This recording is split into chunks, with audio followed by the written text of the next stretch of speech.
आप सभी को राम राम। मैं दीपक कुमार आप सभी का स्वागत करता हूं टाटा स्टाइल में। दोस्तों, आप सभी से निवेदन है कि वीडियो को देखिए, लाइक कीजिए, शेयर कीजिए और चैनल को।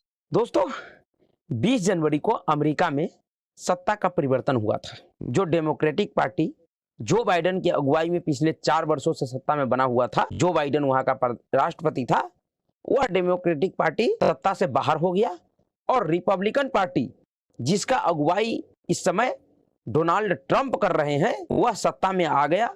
वह अमेरिका के 47वें राष्ट्रपति बने हैं। और जब से डोनाल्ड ट्रंप अमेरिका का राष्ट्रपति बने हैं, तभी से उनका जो हर एक महत्वपूर्ण फैसला है, उनमें से अधिकतर फैसले को अगर हम भारत के संदर्भ में देखें तो ऐसा लगता है जो भारत विरोधी तत्व है, भारत विरोधी इकोसिस्टम है, भारत विरोधी लोग हैं या भारत विरोधी जो देश है, उन सबको ट्रंप प्रशासन का फैसला एक तरीके से बर्बाद कर रहा है। वो सब के सब बर्बादी के कगार पे पहुंच गए हैं। अब तक के उनके जितने भी बड़े फैसले हैं, उन सभी फैसले को अगर आप गौर से देखिएगा और उसको फिर भारत के संदर्भ से जोड़िएगा, भारत के हित से जोड़िएगा, तो अब आपको समझ में आएगा कि अमेरिका के नवनिर्वाचित सरकार ट्रंप प्रशासन ने हाल के दिनों में कई ऐसे महत्वपूर्ण फैसले लिए हैं जिसमें सीधे सीधे भारत का हित और भारत विरोधियों का बर्बादी दिखाई दे रहा है। भारत विरोधी ट्रंप प्रशासन के फैसलों से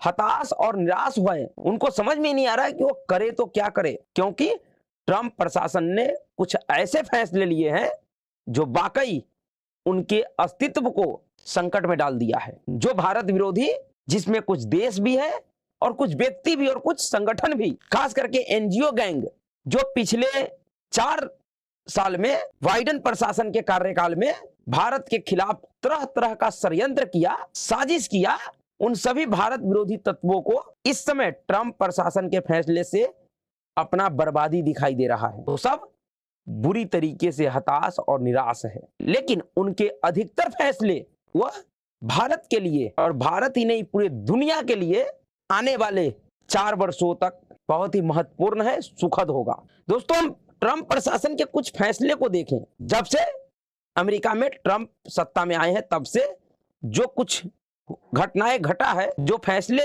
ट्रंप प्रशासन ने लिए हैं, उसको अगर हम समझते हैं तो फिर हमको समझ में आएगा कि ट्रंप का भारत में जो एक बड़ा वर्ग है, वो विरोध क्यों करता है या कर रहा था। वो क्यों ऐसा चाह रहा था कि ट्रंप अमेरिका के राष्ट्रपति चुनाव में हार जाए, और क्यों जो भारत का राष्ट्रवादी सोच रखने वाला एक बड़ा वर्ग है, वह चाह रहा था कि ट्रंप अमेरिका के सत्ता में आ जाए, ट्रंप राष्ट्रपति बन जाए। ट्रंप को लेकर भारत में जो एक राष्ट्रवादियों का वर्ग है, उनमें बहुत ही अच्छा सकारात्मक विचार है। लेकिन जो भारत विरोधी वर्ग है, जिनका एजेंडा ही भारत का विरोध करना है, उसके अंदर ट्रंप को लेकर एक भयंकर नकारात्मकता भरा हुआ है। वह अभी भी शायद नहीं पचा पा रहे होंगे कि अमेरिका का राष्ट्रपति डोनाल्ड ट्रंप बन गया है, क्योंकि जो मलाई उनको या उनके संगठन को या उनके आकाओं को पिछले 4 वर्षों में बाइडेन प्रशासन के शासनकाल में मिला है, अब ट्रंप ने उस पर पूरी तरीके से पाबंदी लगा दिया है। हम कुछ फैसले को देखते हैं। जैसे 20 जनवरी को तो आप सभी को पता है कि ट्रंप राष्ट्रपति बन गए थे अमेरिका का, लेकिन राष्ट्रपति बनते ही उन्होंने कई सारे महत्वपूर्ण फैसले लिए, जिसका असर सिर्फ भारत ही नहीं बल्कि पूरी दुनिया पर पड़ेगा, आने वाले दिनों में दिखाई देगा। हुआ जैसे अमेरिका से अवैध घुसपैठियों को बाहर निकालने का, जो उनका तत्कालिक कई बड़ा फैसला था, उनमें से एक ये भी था अवैध प्रवासियों को बाहर करने का। अब आप देखिए कि अमेरिका ने जो यह ऐलान किया है और उस पर वो काम कर रहा है, कई 1000 घुसपैठियों को तो वो बाहर निकाल चुके हैं और जो बचे वो उनको ढूंढ रहे हैं। लेकिन बाइडेन ट्रंप साहब ने कहा था कि मैं सत्ता में आते ही घुसपैठियों को नहीं बख्शूंगा, उसे चिन्हित करके उनके देश में वापस भेजूंगा, और वह कर रहा है। अब आप इसके पीछे भारत का हित देखिए। अगर अमेरिका, जिसके लिए कहा जाता है कि वह सबसे मजबूत लोकतंत्र है, ऐसे सबसे बड़ा और सबसे पुराना लोकतंत्र तो भारत ही है। भारत के प्रधानमंत्री तो अब वैश्विक पटल पे खड़े होकर कहता है कि हम लोकतंत्र का जननी है। इसलिए अब उन बातों में तो कुछ रखा नहीं है कि अमेरिका सबसे पुराना लोकतंत्र है, नहीं, पुराना तो भारत ही है। लेकिन हम इस लिहाज से कह सकते हैं कि अमेरिका सबसे मजबूत लोकतंत्र है। सबसे मजबूत लोकतांत्रिक देश अमेरिका अगर यह कर सकता है कि वह अपने देश में रहने वाले अवैध घुसपैठियों को चिन्हित करके उसे बाहर निकाल सकता है। अपने देश में घुसपैठ की समस्याओं से निपटने के लिए वो अपने सभी बॉर्डर को सील कर सकता है, घुसपैठियों को देखते ही गोली मारने का आदेश दे सकता है, तो फिर भारत ऐसा क्यों नहीं कर सकता? और अमेरिका प्रशासन के इस फैसले का असर बहुत जल्द ही भारत में भी दिखाई देगा, क्योंकि भारत में भी इस तरीके का काम शुरू हो चुका है, जिसका अभी से आशंका कांग्रेस पार्टी के अमेरिकन कांग्रेस का जो प्रेसिडेंट है सत्यनारायण गंगाराम बढ़ई, सैम पित्रोदा, वह जता रहा है। उसने वीडियो जारी करके कह दिया है भारत में रहने वाले अपने खैरातियों से, जिहादियों से कि अगर आपको थोड़ा परेशानी उठाना पड़े तो आप उठा लेना, लेकिन बांग्लादेशी और रोहिंग्या घुसपैठियों को अपने यहाँ जरूर बसाना, उसको अपने यहाँ जरूर रखना।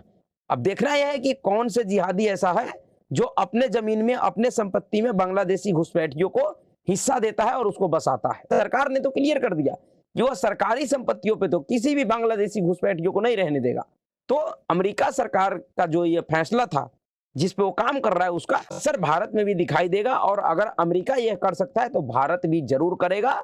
भारत को भी अब यह करने में किसी प्रकार का कोई बाधा नहीं आएगा, क्योंकि यह संदेश डायरेक्ट अमेरिका ने दिया है, यह रास्ता अमेरिका ने दिखाया है, जहां पर सबसे अधिक मानवता के नाम पे नाटक करने वाले लोग रहते हैं, बुद्धिजीवी रहते हैं। उसके बाद जो उनका एक और बड़ा फैसला था, जिसमें उन्होंने कहा कि अमेरिका में सिर्फ 2 ही लिंग होगा, मेल और फीमेल, तीसरा कोई लिंग नहीं होगा, कोई जेंडर नहीं होगा। एक जो नाटक किया जा रहा था अपने आप को बुद्धिजीवी दिखाने के लिए, बौद्धिक वर्ग घोषित करने के लिए कि मेल फीमेल के बीच में भी एक LGBTQ, यह एक अजीब तरह का प्रजाति पैदा हो गया, जिसका शुरुआत यूरोप के कई एक देशों से हुआ, लेकिन यह बीमारी भारत में भी आ चुका था और इसमें दुहाई दिया जा रहा था अमेरिका का, क्योंकि अमेरिका में भी पूर्ववर्ती अमेरिकी प्रशासन ने, सरकार ने इस पे अपनी सहमति दे रखा था। लेकिन ट्रंप साहब जब आए हैं, जब डोनाल्ड ट्रंप सत्ता में आए हैं, तो उन्होंने स्पष्ट तौर पर कह दिया कि अमेरिका में सिर्फ 2 ही वर्ग होगा, एक मेल एक फीमेल, तीसरा कोई वर्ग नहीं होगा, कोई जेंडर नहीं होगा। इस तरीके का कोई नाटक नहीं चलेगा LGBTQ का। तो अगर अमेरिका में ऐसा हो सकता है तो भारत में भी ये होगा, क्योंकि ये जो LGBTQ का जो ये बीमारी है, वह पूरी तरीके से सामाजिक परंपरा को तहस नहस करने वाला है, समाज के पहचान को मिटाने वाला है। एक अजीब सा जो प्रचलन बढ़ रहा था, जिसमें लड़की लड़की के साथ शादी कर सकता है, लड़का लड़का के साथ शादी कर सकता है, सेम सेक्स मैरिज जिस आधार पे बनाया जा रहा था, उसको स्थापित करने का प्रयास किया जा रहा था, जिस पर हमारे देश के एक माननीय मिलोडों ने अपनी सहमति दे दिया था, CJI DY चंद्रचूड़ ने अपना सहमति दे दिया था। लेकिन सरकार, क्योंकि सरकार को पता है कि भारत का परंपरा क्या है, भारतीय समाज का परंपरा क्या है, पूरा भारत ही सामाजिक परंपराओं के आधार पर टिका हुआ है। अगर भारत का सामाजिक आधार ही खत्म हो जाएगा तो फिर भारत कहाँ रहेगा? इसलिए अगर अमेरिका प्रशासन इस नाटक नौटंकी पे प्रतिबंध लगा सकता है, उसे खत्म कर सकता है, तो भारत में भी ये बीमारी नहीं फैलेगा। अन्यथा अगर अमेरिका में अगर डोनाल्ड ट्रंप का प्रशासन इसे मंजूरी दे देता तो इसका दबाव कहीं ना कहीं भारत पे भी पड़ता, भारत सरकार पे भी पड़ता, क्योंकि जिस तरीके से वैश्विक स्तर पे भारत उभर रहा है, भारत का नाम आगे बढ़ रहा है, ऐसी परिस्थिति में भारत के ऊपर भी उसका दबाव पड़ता और अंतोगत्वा भारत सरकार को भी मंजूरी देना पड़ता। लेकिन अब ऐसा नहीं होगा। उनका जो एक और फैसला था, जिसमें उन्होंने, ट्रंप प्रशासन ने दुनिया भर के कई एक देशों को, जो पहले अमेरिका से आर्थिक सहायता मिलता था, जिसके दम पर खैरातियों का, जिहादियों का रोटी पानी चलता था, उस अमेरिकी सहायता को ट्रंप प्रशासन ने बंद कर दिया है। यह एक बड़ा प्रभावशाली फैसला था उनका। इसका असर पूरे विश्व पे पड़ेगा, खास करके हमारे पड़ोस में जो 2 खैराती है, भिखमंगे जो देश हैं, जिनके लिए यहाँ का जो बौद्धिक वर्ग था, जो बुद्धिजीवी दलाल था, वो 2-3 साल पहले तक ये कहता था कि बांग्लादेश भारत से आगे निकल गया, बांग्लादेश का लोग भारत से अधिक अमीर है, वहां पे भारत से अधिक पर कैपिटा इनकम है वहां के लोगों का। आज वो बांग्लादेश भीख मांग रहा है। और ऐसी स्थिति में अमेरिका ने जो ये पाबंदी लगा दिया है आर्थिक सहायता पे, उसके बाद तो अब बांग्लादेश का क्या हाल होगा, और पाकिस्तान का, जो पाकिस्तान 2014 से ही कटोरा लेकर पूरे दुनिया में आटा चावल खरीदने के लिए भीख मांग रहा है, जिस पाकिस्तान को कोई दुनिया भीख नहीं दे रहा है, सरकार को अगर भीख नहीं दे रहा है, तो पाकिस्तान के सरकार अपने नागरिकों को विश्व भर में भेज रहा है भीख मांगने को। और उसका नागरिक वैश्विक स्तर पे जाकर विश्व में के कई अलग अलग देशों में जाकर भीख मांग रहा है। पाकिस्तानी भिखारियों से कई एक मुस्लिम देश परेशान था। कई एक लगभग सभी मुस्लिम देशों ने पाकिस्तानी नागरिकों के पासपोर्ट पे, वीजा पे बैन लगा दिया है, उनको अपने यहाँ आने पे प्रतिबंधित कर दिया है। तो उस भिखारी पाकिस्तान का हाल और बदतर हो जाएगा। जो बाइडेन प्रशासन ने पाकिस्तान के बुरे हालात को देखते हुए भारत को परेशान करने के लिए जो एक बांग्लादेश में अपना पालतू कुत्ता बैठाया था मोहम्मद यूनुस के रूप में, जो पिछले कुछ दिनों में कई एक सारे धमकियां भी दिया है। यूनुस सरकार के कई एक मंत्रियों ने भारत को धमकी दिया। अब उन पालतू खैरातियों को, भिखारियों को उनका औकात समझ में आएगा। अब समझ में आएगा कि अब वो भारत से लड़ेगा या फिर अपने लिए रोटी पानी का व्यवस्था करेगा, और करेगा भी तो कैसे करेगा।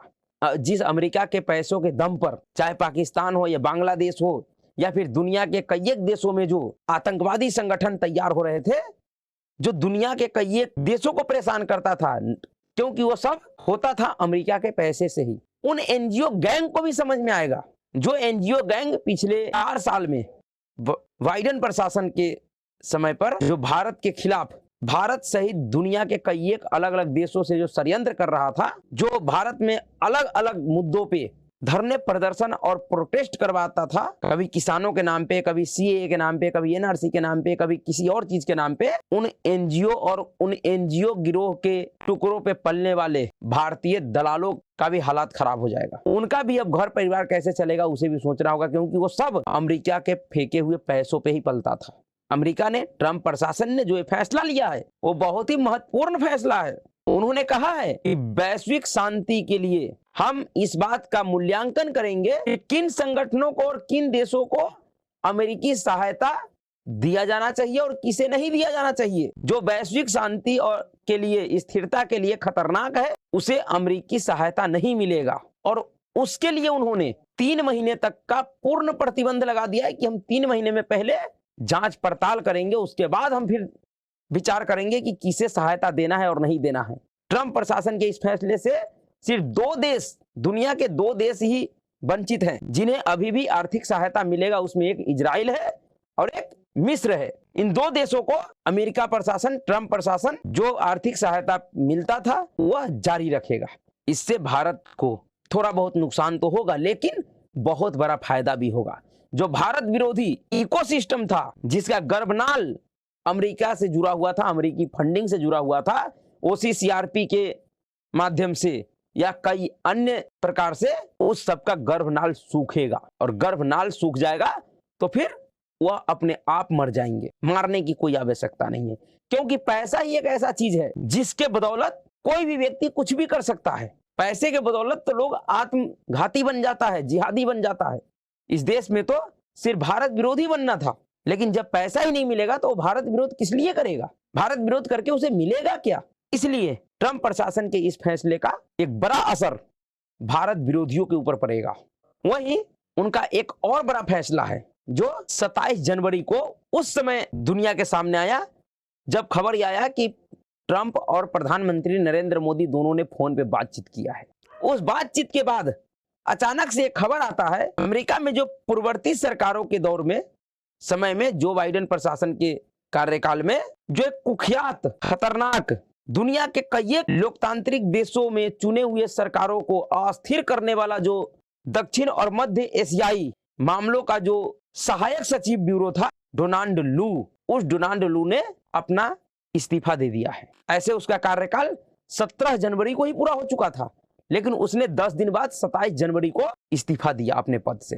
यानी कि वह डोनाल्ड लू जो दुनिया भर के सरकारों को गिराने के लिए, लोग चुने हुए, लोकतांत्रिक प्रक्रिया से चुने हुए सरकारों का सत्ता परिवर्तन कराने के लिए, तख्ता पलट कराने के लिए कुख्यात था, जिसका संबंध राहुल गांधी से बहुत ही अच्छा था। राहुल गांधी जब सितंबर में अमेरिकी दौरे पर था 12 सितंबर को, तो डोनाल्ड लू से मुलाकात किया था इसने, एक गुप्त मीटिंग हुआ था राहुल गांधी का। तब तक ये डोनाल्ड लू हमारे पड़ोसी बांग्लादेश में सत्ता परिवर्तन करवा चुका था, तख्ता पलट करवा चुका था, लाखों हिंदुओं का नरसंहार करवा चुका था उस जिहादी मोहम्मद यूनुस के द्वारा, उसके अगुवाई में। फिर भी राहुल गांधी ने उस डोनाल्ड लू से सितंबर महीने में 12 तारीख को अमेरिका में मीटिंग किया था उसके साथ। उस डोनाल्ड लू ने अपना इस्तीफा दे दिया है। 10 दिन तक वह इस प्रयास में लगा रहा कि किसी भी प्रकार से ट्रंप प्रशासन में भी उसे जगह मिल जाए, वह ट्रंप प्रशासन में भी अपने इस पद पर बना रहे, क्योंकि उसका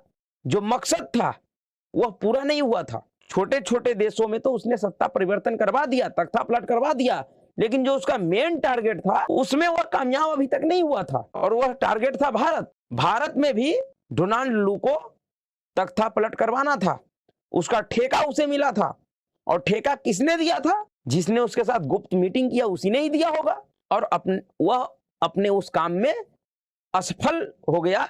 इसलिए उनका प्रयास था कि वह अगर ट्रंप प्रशासन में भी बना रहेगा तो किसी भी प्रकार से कुछ न कुछ करके भारत में भी बांग्लादेश जैसा खेल कर देगा। लेकिन शायद डोनाल्ड लू, क्योंकि वह अभी भी भारत में ही है, भारत में क्या कर रहा है इस पर भारत सरकार नजर बनाकर रखा होगा। जिस प्रकार से हाल के दिनों में कुंभ मेला में जो घटना हुआ है, चाहे वो 19 जनवरी वाला आगजनी का हो या फिर 29 जनवरी 10 दिन के बाद जो 29 जनवरी को कल मौनी अमावस्या पर जो घटना हुआ था जिसमें 30 लोगों ने अपना जान गंवाया, उस भगदड़ का हो, इन सभी घटनाओं के पीछे हो सकता है कि इस डोनाल्ड लू का भी हाथ हो। इस पर सरकार को विचार करना चाहिए, क्योंकि डोनाल्ड लू के खिलाफ अब अमेरिका प्रशासन ने ही, भारत में जो अमेरिकी उच्चायोग है उसने ही भारत सरकार को सचेत किया है। उन्होंने आशंका जताया है कि जो डोनाल्ड लू इतना कुख्यात और खतरनाक है, वह इस समय भारत में क्या कर रहा है, वो कहाँ है, किससे मिल रहा है, और वाकई ये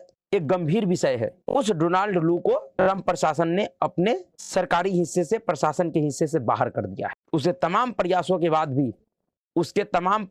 बाद भी ट्रंप प्रशासन ने उसको अपने सरकार में जगह नहीं दिया है। यह भी भारत के लिहाज से एक बड़ा खबर है। भारत के खिलाफ जो पिछले 5-6 वर्षों में जो साजिश हुआ जो बाइडेन प्रशासन के समय में, अब उस तरीके के साजिश से, अब वैसे साजिश का खतरा आने वाले 4 वर्षों तक संभवतः नहीं होगा, क्योंकि ना तो वह प्रशासन बचा और न ही उस प्रशासन का एक कुख्यात राजनयिक डोनाल्ड लू। इसलिए भारत के लिहाज से ट्रंप प्रशासन का सत्ता में आना, डोनाल्ड ट्रंप का राष्ट्रपति बनना एक शुभ संकेत है, और सिर्फ भारत के लिए ही नहीं बल्कि पूरे विश्व के लिए यह एक शुभ संकेत है। जिस प्रकार से विश्व में चल रहे कई एक बड़े युद्ध के खिलाफ भी ट्रंप प्रशासन ने कठोर कार्रवाई किया है। लगभग इजराइल और हमास का युद्ध खत्म हो चुका है, और रूस यूक्रेन का युद्ध भी बहुत जल्द खत्म हो जाएगा, क्योंकि ट्रंप प्रशासन ने यूक्रेन को भी, उस जोकर जेलेंस्की को भी उसका औकात दिखाया है और उसका भी फंडिंग रोक दिया है। उससे भी कह दिया है कि मैं तुम्हें पैसे नहीं दूंगा, तुम्हें युद्ध करना है तो अपने दम पर करो, अमेरिका तुम्हारे युद्ध पे खर्च नहीं करेगा। इसलिए जो 2 युद्ध चल रहा था और कई एक सारे युद्ध होने की जो संभावना था, उन सभी पर विराम लग गया है। एक तरीके से पूरे विश्व के लिए आने वाला 4 साल शांति का काल होगा। थोड़ी बहुत ऊंच नीच हो सकता है, लेकिन ऐसा उथल पुथल नहीं होगा जैसा बाइडेन प्रशासन के समय में हुआ था। और भारत के लिए तो और भी बेहद समय रहेगा, अच्छा समय रहेगा। भारत और अमेरिका का संबंध और बढ़िया होगा। तो अभी के लिए इतना ही। अगर आपको वीडियो अच्छा लगा तो वीडियो को लाइक कीजिएगा, शेयर कीजिएगा और चैनल को सब्सक्राइब कीजिएगा। नमस्कार।